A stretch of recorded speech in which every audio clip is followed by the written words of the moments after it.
Welcome to Shantalakshmi IAS academy.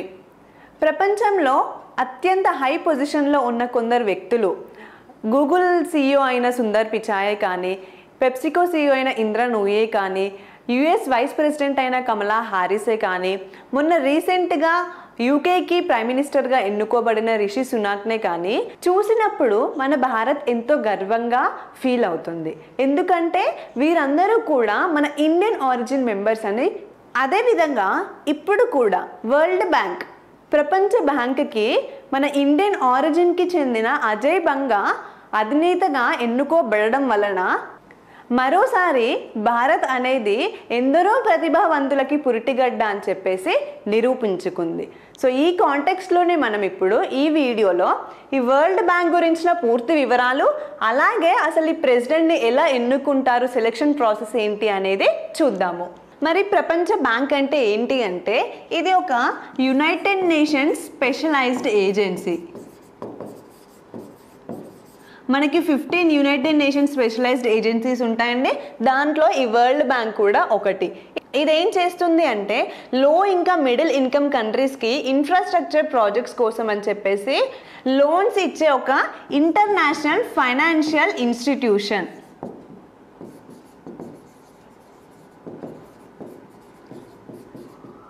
అంతర్జాతీయ ఆర్థిక సంస్థ.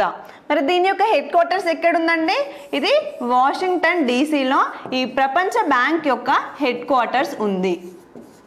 మరి దీని యొక్క చరిత్రలోకి వెళ్తే అది రెండవ ప్రపంచ యుద్ధం ముగియడానికి ముందు సంవత్సరం కాలం అండి. అది 1944లో.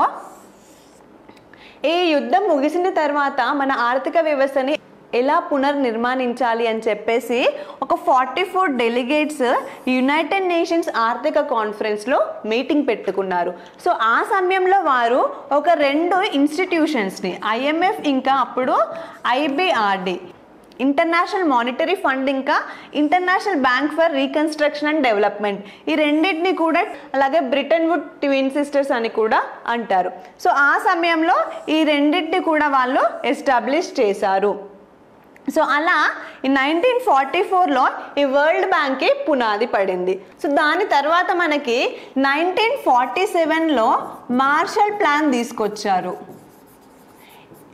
ఈ మార్షల్ ప్లాన్ అనేది అమెరికాకి సంబంధించిన ఇనిషియేటివ్ అండి.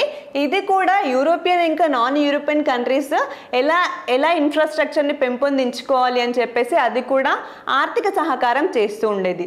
సో దాంట్లో భాగంగా ఈ వరల్డ్ బ్యాంక్ ఐబిఆర్డి అనేది మనకి ఫస్ట్ లోన్ అనేది ఫ్రాన్స్కి ఇచ్చిందండి. అలాగే నాన్ యూరోపియన్ కంట్రీ అయిన చిలీకి కూడా, నాన్ యూరోపియన్ కంట్రీలో ఈ వరల్డ్ బ్యాంక్ నుంచి లోన్ తీసుకున్న మొదటి కంట్రీ వచ్చేసి చిలీ. సో ఈ సమయంలో ఏ రంగాలకి ఈ లోన్స్ ఇచ్చింది అంటే నీటిపారుదలకి, రవాణా రంగానికి, అలాగే విద్యుత్ రంగానికి ఈ వరల్డ్ బ్యాంక్ అనేది లోన్స్ ఇస్తూ వచ్చింది. సో నెక్స్ట్ మనకి 1970s మధ్య కాలంలో అభివృద్ధి చెందుతున్న దేశాల్లో సుమారు 40% వరకు జనాభా కూడా కడు పేదరికంలో ఉంది అని చెప్పేసి ఈ వరల్డ్ బ్యాంక్ అనేది ఆ సమయంలో గుర్తించి 1973లో ఒక మీటింగ్ పెట్టుకున్నారు. ఆ సమయంలో ఈ వరల్డ్ బ్యాంక్ యొక్క ప్రెసిడెంట్ వచ్చేసి రాబర్ట్ మెక్నమారా. వారు ఆ సమయంలో ఈ పేదరికాన్ని దృష్టిలో ఉంచుకొని 2 లక్ష్యాలని ఆ సమయంలో ప్రకటించారు. అవేంటి అంటే ఆర్థిక అభివృద్ధి చేయాలి అని చెప్పేసి, దానితో పాటు కూడా పేదరిక నిర్మూలన కూడా చేయాలి అని చెప్పేసి 2 లక్ష్యాలని తీసుకొచ్చారు. సో అందులో భాగంగానే ఈ కాలంలో మనకి వీరు ఎడ్యుకేషన్కి సంబంధించి, శానిటేషన్కి సంబంధించి, అలాగే రూరల్ డెవలప్మెంట్కి సంబంధించిన ప్రాజెక్ట్స్కి లోన్స్ ఇస్తూ వచ్చింది. ఈ సమయంలో మనకి ఎక్కువ ఏంటంటే ఆయిల్ క్రైసిస్ జరిగిందండి. ఆయిల్ ఇంకా ఎనర్జీ క్రైసిస్ చెంబురు సంక్షోభం ఇంకా ఎనర్జీ క్రైసిస్ జరగడం వల్ల ఈ వరల్డ్ బ్యాంక్ అనేది ఒక స్ట్రక్చరల్ అడ్జస్ట్మెంట్ ప్రోగ్రామ్ని తీసుకొని వచ్చింది. అదేంటంటే మేము ఇప్పుడు లోన్ మీకు ఇవ్వాలి అంటే మీరు మీ పాలసీలో కూడా కొన్ని చేంజెస్ చేయాలి అని చెప్పేసి సో అలా టర్మ్స్ అండ్ కండిషన్స్ ఇస్తూ వచ్చింది. సో దాంట్లో భాగంలోనే మనకి ఇండియాలో కూడా 1991లో ఎకానమిక్ క్రైసిస్ వచ్చింది కదండి. సో దాంట్లో భాగంగానే మనకి ఎల్పిజి రిఫార్మ్స్ కూడా తీసుకొని వచ్చారు. సో దాని తర్వాత 1995 నుంచి ఇప్పటి వరకు కూడా ఇది ఏంటంటే యునైటెడ్ నేషన్స్ యొక్క సస్టైనబుల్ డెవలప్మెంట్ గోల్స్ని ఎలా ఫుల్ఫిల్ చేయాలని చెప్పేసి వాటి కోసం కూడా వర్క్ చేస్తూ ఉంది. సో ఇదండి ఈ వరల్డ్ బ్యాంక్ యొక్క చరిత్ర. సో మనం ఈ హిస్టరీ చూసినప్పుడు మనం 1973లో ఒక మీటింగ్లో వాళ్ళు 2 గోల్స్ పెట్టుకున్నారని చెప్పాను కదండి. అదేంటంటే మొదటి గోల్ వచ్చేసి టు ఎండ్ ఎక్స్ట్రీమ్ పావర్టీ.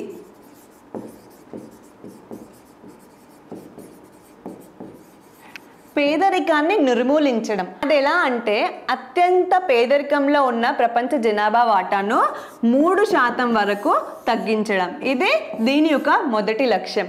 అలాగే సెకండ్ దానికి వచ్చేసి టు ప్రమోట్ షేర్డ్ ప్రాస్పెరిటీ, భాగస్వామ్య సహకారాన్ని ప్రోత్సహించడం.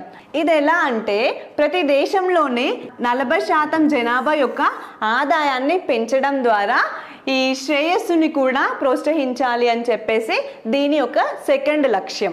సో ఈ వరల్డ్ బ్యాంక్ గ్రూప్ అండి, మనం వరల్డ్ బ్యాంక్ వచ్చినప్పుడు మనం వరల్డ్ బ్యాంక్ గ్రూప్ అనేది కూడా వింటూ ఉంటాము. ఆ గ్రూప్ అంటే ఏంటి అంటే 5 ఆర్గనైజేషన్స్ అన్నీ కలిపి వరల్డ్ బ్యాంక్ గ్రూప్ అంటారు. సో వాటి విషయంలోకి వెళ్తే మనం దీంట్లో మొదటిది వచ్చేసి IBRD, international bank for reconstruction and development.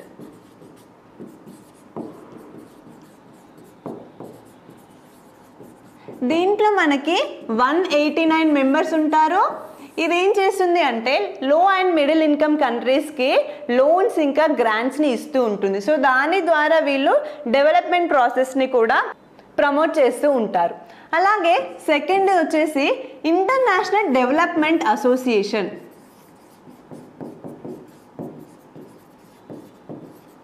దీంట్లో మనకి 174 మెంబర్స్ ఉంటారండి. సో ఇంటర్నేషనల్ డెవలప్మెంట్ అసోసియేషన్ ఏం చేస్తుంది అంటే లో అండ్ మిడిల్ ఇన్కమ్ కంట్రీస్కి వడ్డీ లేని రుణాలు అలాగే తక్కువ వడ్డీతో కలిగిన రుణాలు ఇస్తూ పేదరికాన్ని నిర్మూలించాలి అని చెప్పేసి ఇది వర్క్ చేస్తూ ఉంటుంది. ఈ రెండింటిని కలిపి ఈ IBRD ఇంకా IDAని కలిపి మనము వరల్డ్ బ్యాంక్ అని చెప్పేసి అంటాము. అలాగే థర్డ్ వచ్చేసి ఇంటర్నేషనల్ ఫైనాన్స్ కోఆపరేషన్.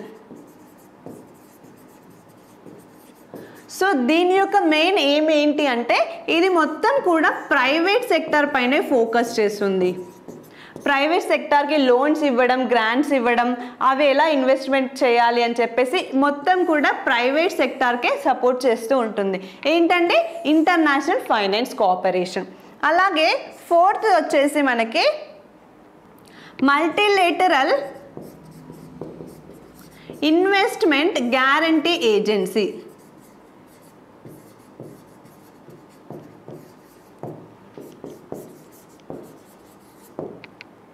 దీంట్లో 182 మెంబర్స్ ఉంటారండి.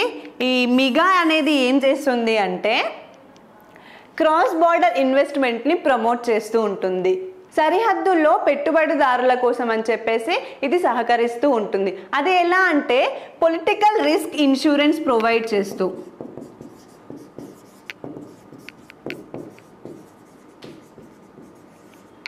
సో ఈ పొలిటికల్ రిస్క్ ఇన్సూరెన్స్ అంటే ఏంటి అంటే ఒక ఉదాహరణకి మనకి ఇప్పుడు సూడాన్లో సివిల్ వార్ అనేది జరుగుతూ ఉంటుంది.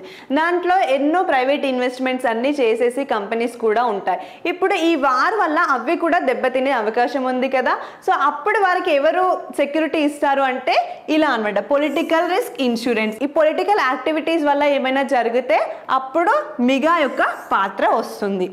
అలాగే ఫిఫ్త్ వచ్చేసి మనకి ISID, international centre for settlement of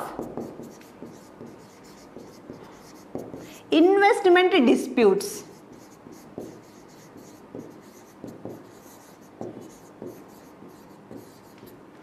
ఈ ఇసిడ్ ఏం చేస్తుంది అంటే మనకి పెట్టుబడిదారులకు మధ్య దేశాలకి మధ్య ఏమైనా లీగల్ డిస్ప్యూట్స్ ఉంటే అవి చూస్తూ ఉంటుంది.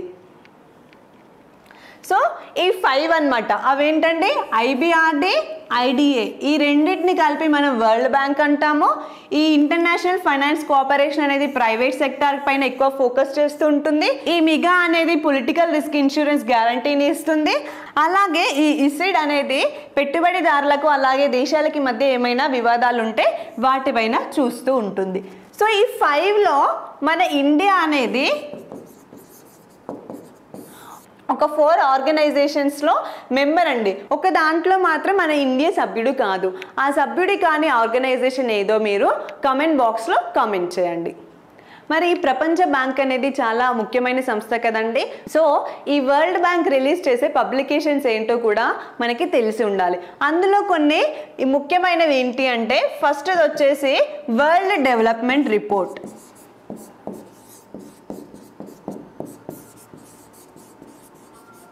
అలాగే సెకండ్ వచ్చేసి రెమిటెన్స్ రిపోర్ట్,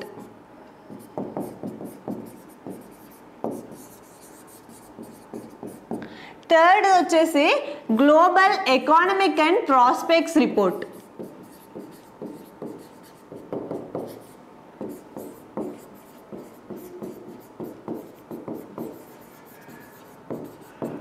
అలాగే ఫోర్త్ వచ్చేసి మనకి ఈజ్ ఆఫ్ లివింగ్ ఇండెక్స్,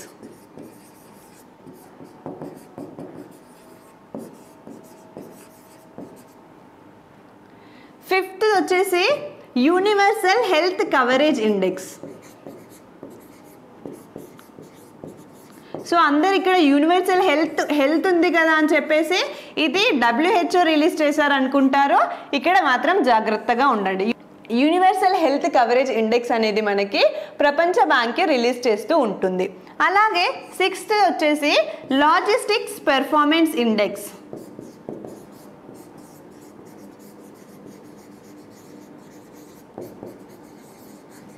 అలాగే సెవెంత్ వచ్చేసి service trade and restriction index,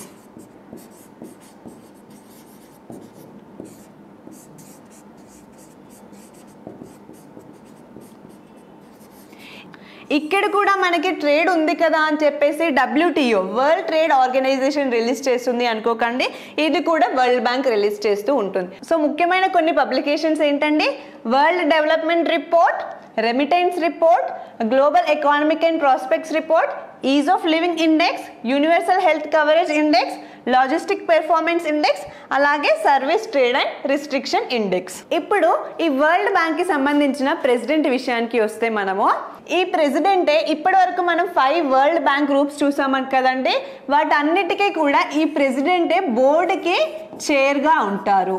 ఆ అన్ని బోర్డ్స్కి కూడా ఈ ప్రెసిడెంట్గా చైర్గా ఉంటారు. దీని యొక్క ఫస్ట్ ప్రెసిడెంట్ వచ్చేసి మనకి వరల్డ్ బ్యాంక్ యొక్క ఫస్ట్ ప్రెసిడెంట్ వచ్చేసి యూగెన్ మేయర్స్.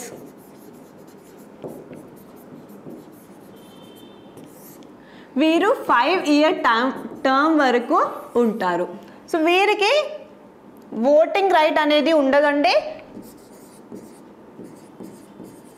సో అంటే ముందుగానే ఓట్ చేసే హక్కు అనేది వీరికి ఉండదు. కానీ ఏదైనా ఈక్వల్గా ఓట్స్ వచ్చినప్పుడు మాత్రం ఆ సమయంలోనే ప్రెసిడెంట్ అనే యొక్క ఓటు హక్కుని ఉపయోగించుకుంటాడు. మరి అసలు ఈ ప్రెసిడెంట్ ఎవరు సెలెక్ట్ చేస్తారు అంటే 25 ఎగ్జిక్యూటివ్ డైరెక్టర్స్ ఉంటారండి. వారు ఈ ప్రెసిడెంట్కి ఒక 3 మెంబర్స్ని ఫస్ట్ నామినేట్ చేస్తారు. సో ఆ ప్రెసిడెంట్ నామినేట్ చేయాలి అంటే ఆ పర్సన్కి ఎలిజిబిలిటీ క్రైటీరియా ఏంటి అంటే ఈ వరల్డ్ బ్యాంక్ వారు కొన్ని 5 క్రైటీరియా పెట్టుకున్నారండి. ఫస్ట్ వచ్చేసి లీడర్షిప్ క్వాలిటీస్ ఉండాలి, నాయకత్వ లక్షణాలు ఉండాలి. అలాగే సెకండ్ వన్ వచ్చేసి experience in managing international institutions, అంతర్జాతీయ సంస్థలలో అనుభవజ్ఞుడై ఉండాలి. అలాగే థర్డ్ వన్ వచ్చేసి ఈ వరల్డ్ బ్యాంక్ యొక్క మిషన్ని ఎలా ఫుల్ఫిల్ చేస్తాడు, ఆ ఫుల్ఫిల్ చేసే యొక్క క్యాపబిలిటీస్ అనేవి అన్నీ కూడా ఉండాలి. అలాగే ఫోర్త్ వన్ వచ్చేసి కమిట్మెంట్ ఫర్ మల్టీలాటరల్ కోఆపరేషన్స్. అలాగే ఫిఫ్త్ వన్ వచ్చేసి డిప్లొమాటిక్ స్కిల్స్, ఇంకా ఇంపార్షియాలిటీ, ఇంకా ఆబ్జెక్టివిటీ అవన్నీ ఉండాలి అని చెప్పేసి ఈ 5 క్రైటీరియా ఉన్న పర్సన్ని 3 పర్సన్స్ని వీళ్ళు ఫస్ట్ నామినేట్ చేస్తారు. ఆ 3 పర్సన్స్ కూడా ఇంటర్వ్యూకి వెళ్తారు, దాంట్లో ఒక్కరిని సెలెక్ట్ చేస్తారు. సో అలా సెలెక్ట్ అయిన పర్సన్ ఇప్పుడు మన ఇండియన్ ఆరిజిన్కి చెందిన అజయ్ బంగా. అలాగే ఈ వరల్డ్ బ్యాంక్ గ్రూప్లో 189 మెంబర్స్ ఉంటారు కదండి, దాంట్లో ఓటింగ్ షేర్ కనుక చూస్తే మనమే యుఎస్ఏకి ఎక్కువ షేర్ ఉంటుందండి విత్ 16.65% షేర్తో.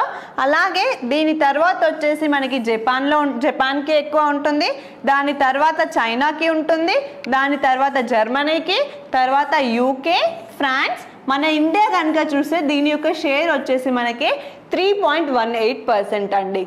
సో అందుకే ఈ వరల్డ్ బ్యాంక్ ట్రెడిషనల్గా జనరల్గా చూసుకుంటే ఈ వరల్డ్ బ్యాంక్ యొక్క ప్రెసిడెంట్ అనేవారు ఎప్పుడూ కూడా అమెరికాకి సంబంధించిన వారే ఉంటారు. ఎందుకంటే దానికి ఎక్కువ ఓటింగ్ షేర్ ఉంది కదండి. వీరు ఎవరినైతే నామినేట్ చేసి ఎవరిని ప్రమోట్ చేస్తారో, వీరు ఎవరికైతే సపోర్ట్గా ఉంటారో వాళ్ళే ఈ వరల్డ్ బ్యాంక్ యొక్క ప్రెసిడెంట్గా ఎన్నుకోబడతారు. సో ఇప్పుడు మనం ఈ ప్రపంచ బ్యాంక్ గురించి టాపిక్ డిస్కస్ చేసుకోవడానికి కారణమైన పర్సన్ అజయ్ బంగా గారి గురించి చూస్తే కనుక మనము ఈయన ఇప్పుడు 14th ప్రెసిడెంట్ అండి. ఎన్నవ ప్రెసిడెంట్ అంటే వరల్డ్ బ్యాంక్ ఈయన 14th ప్రెసిడెంట్. ఈయన మన ఇండియాలోనే పూణేలో జన్మించారు. ఈయన ముందు వరకు కూడా మాస్టర్ క్లాస్ సిఇఓగా కూడా వర్క్ చేశారు.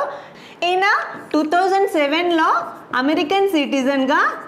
అమెరికన్ సిటిజన్షిప్ని తీసుకున్నారు. ఈయన గురించిన ఇంకొక ఫ్యాక్ట్ వచ్చేసి ఈయనకి 2016లో మన ఇండియా నుంచి పద్మశ్రీని కూడా అందుకున్నారు. సో ఇవి ఈ అజయ్ బంగా గురించి బేసిక్ డీటెయిల్స్.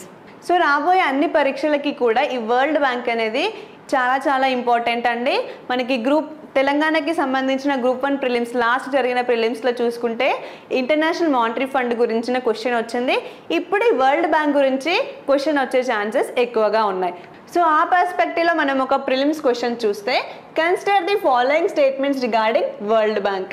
ఏ వచ్చేసి Indian origin Ajay Banga is elected as its 15th president. ఎన్నో ప్రెసిడెంట్ అంటే ఇది, ఈయన 14th ప్రెసిడెంట్గా ఎలెక్ట్ అయ్యారు. సో ఇది వచ్చేసి రాంగ్. అలాగే సెకండ్ వచ్చేసి to become a member of the bank A country must first join the international monetary fund. ఇది కరెక్టే అండి. మనకి 1944లో బ్రిటన్ వుడ్స్ కాన్ఫరెన్స్లో 2 సంస్థలు ఏర్పడ్డాయని చెప్పుకున్నాం కదా, వరల్డ్ బ్యాంక్తో పాటు ఒకటి ఇంటర్నేషనల్ మానిటరీ ఫండ్. ఈ వరల్డ్ బ్యాంక్లో చేరాలంటే ఏ కంట్రీ అయినా కూడా ముందు ఈ ఇంటర్నేషనల్ మానిటరీ ఫండ్లో సభ్యుడై ఉండాలి. అలాగే థర్డ్ వచ్చేసి it releases ease of living index. ఇది కూడా కరెక్టే అండి. సో ఆన్సర్ వచ్చేసి both B and C is the correct answer. 2 is the correct answer. So ఇదండి వరల్డ్ బ్యాంక్ గురించిన విషయాలు. Thank you.